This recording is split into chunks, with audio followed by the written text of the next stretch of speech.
Hello, and welcome to Gateshead UFO Mysteries. Man, it feels like forever since I said that phrase. Before getting to this video, I wanted to take a moment and genuinely apologize to all of you for being somewhat of aloof as of late, even going as far as not posting anything last week. As many of you know, my schedule has changed drastically in life, with me going back to work, where I now wake up at 3:30 and don't get home until around 5. However, this isn't the reason behind my missing video. Last weekend, I got hit with two situations that made it fairly difficult to do anything on YouTube. First, I received word on Saturday that my last living grandfather had been hospitalized and had been given 2 weeks to live. Even though we don't talk often, I've always been close to him, so that news hit a bit hard. The second issue is one that is a bit embarrassing, but as usual, I'm completely open with you. Due to my shoulder surgery and being laid off for longer than I planned, our finances became strained, and a week prior we were unable to pay our internet. Being I'm working again and things are turning around, I was able to get back on this past Wednesday, but obviously prior to that, I couldn't do anything. As my luck has been going, I had everything planned to start working on this week's video Friday, but then I got hit with a terrible case of the stomach flu that apparently has been going around the job site on Thursday morning. At the moment, I'm feeling okay. My joints are still a little achy and I somewhat feel a bit foggy, but I'm doing alright. That was a long start, but I felt I needed to let you all know what was going on without making a separate video about it. Anyway, to our topic today. When most people think about fantastic UFO reports, many immediately think about cases found in the United States, with Roswell being the most common topic. However, thanks to one of my viewers by the name of Dead Astronaut FX, I was given the topic of today's video that rivals most locations in the US, which is Gateshead, England UFOs, as well as the multitude of sightings that have occurred in the area. What really makes this fantastic is that encounters come from all walks of life. Many are involved in government cover-ups, and there is even one about a hairy cryptid that I frequently shy away from making videos about. So let's look at this location and see what we can figure out. Gateshead is a town located in the county of Tyne and Wear of northeastern England. It originally started as an area mainly focused on industry, and at one time boasted being home to one of the biggest iron businesses in the northern areas. Nowadays, many people are drawn to the multitude of magnificent architectural designs that have sprung up, such as the Sage and the Millennium Bridge, to name a few. However, if you set your sights more towards the sky, you may just see something a little more odd, as in UFOs.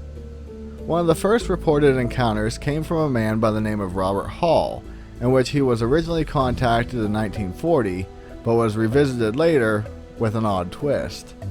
Apparently, when he was around 5 years old, he was on the Saltwell Road watching some soldiers marching by. After the event, he walked home only to encounter an egg-shaped craft with multiple lights surrounding it. It is at this point Robert stated that 3 gray beings ranging from 2 to 4 feet tall emerged looking like a who's who of the paranormal world. One looked like a typical gray, another shockingly resembled Bigfoot, and a third had long hair but a skeletal body with bat wings.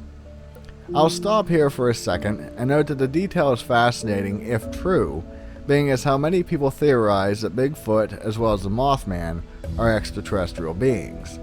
Again, if true, this sighting would be one of the few that would place all 3 at one event. Robert stated that the being spoke perfect English and examined the boy and took some blood from his neck before letting him go.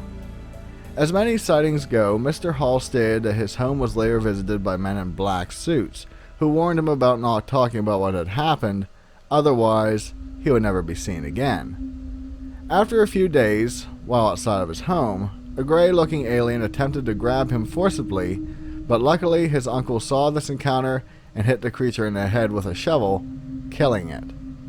Apparently the family covered the body in a bag and took it to their church. Not long after this, the military visited the church and took the body with them, and again warned everyone who saw it that their life would be in danger if they ever spoke of it. Robert had kept most of the encounter to himself, but did speak about it on occasion. I couldn't find if Robert is still alive today, as he would be around 82 years old, but all reports state that he never backtracked on the validity of his story. Apparently, in 1964, a schoolboy reported seeing 3 egg-shaped objects in the sky, which were similar to what Robert had reported. I wasn't going to include this bit of information, as I feel it could have been fake, but I also felt the need to present it with the mentality of, who knows.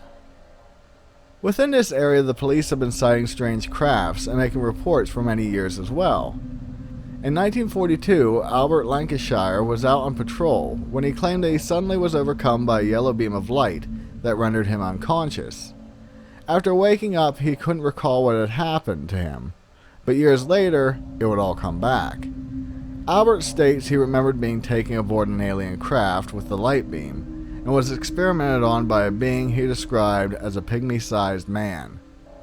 In 1967, a police officer responded to a resident's call of a sighting at Tyne Dock. When he got to the scene, he reported seeing 3 bright triangular objects floating in the sky for around half an hour. In 2005, the Durham Police Force were in the midst of training the K-9 unit when a large 3-dimensional triangular craft appeared in the sky. According to the reports, it wasn't making any noises and stayed in sight for at least 2 minutes. No names were attached to those reports, and knowing me, I normally question those type of encounters. Although, when investigators tried to retrieve that information, it came back saying there wasn't any information. But yet later, it was officially mentioned that the reports were in the hands of the RAF. One thing I failed to mention is that these reports from police were recently released by the Ministry of Defense.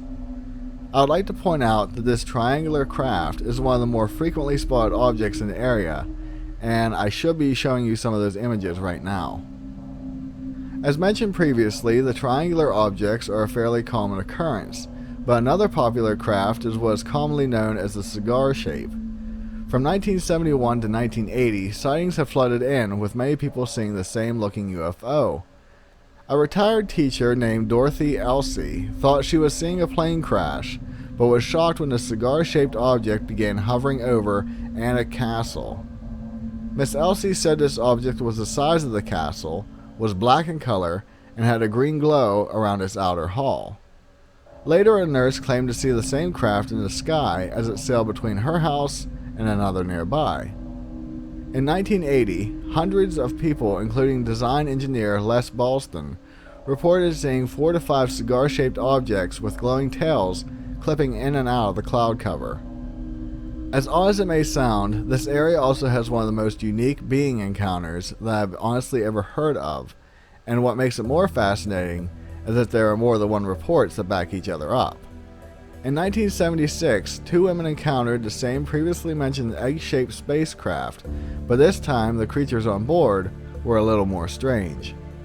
According to the women, 2 beings emerged from the craft that had long white hair that was parted in the middle, had huge round eyes, and as they described them, looked like dolls. I know that sounds suspicious, but it gets even worse. In 1981, a housewife went on record about her encounter one night with those same exact beings. This time there were 12 of them, stood 2 feet tall, and decided to visit her while she was in her bedroom at 4 in the morning. Could these reports be a form of copying older stories? Possibly, but as usual, you never know for sure. There are so many sightings to this area that date from the previously mentioned 1940s to just about every year up until recently, but I couldn't include them all. However, I did want to round out our trek into this area where just about everybody from all walks of life have seen something, with one of the most interesting, and at the very least, the unlikeliest job with a reported UFO encounter. In 2004, a vicar, or as the US calls it, a priest, was awoken at 2 in the morning with the need to use the restroom. While up, he noticed it being extremely bright outside, which caused him to look out his window. When he did, he noticed a silver, completely smooth craft hovering in the sky, producing a powerful light.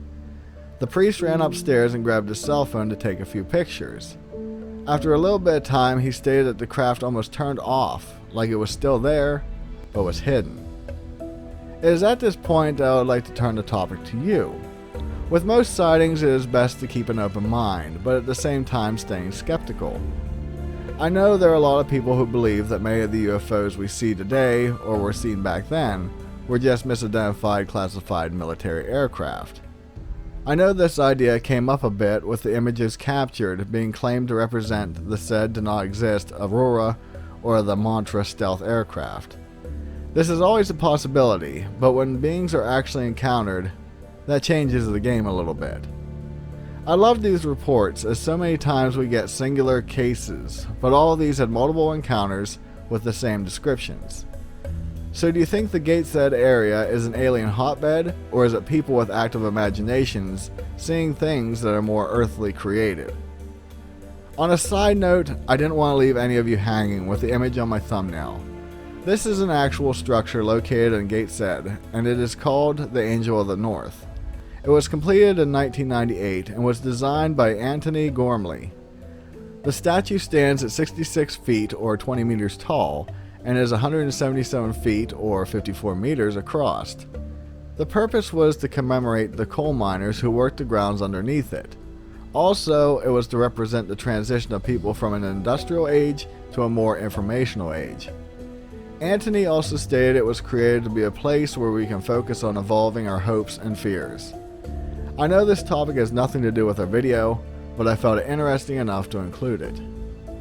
If you are new to my channel and enjoyed what you just saw, then please consider clicking that subscribe button so you can join one of the best communities on YouTube.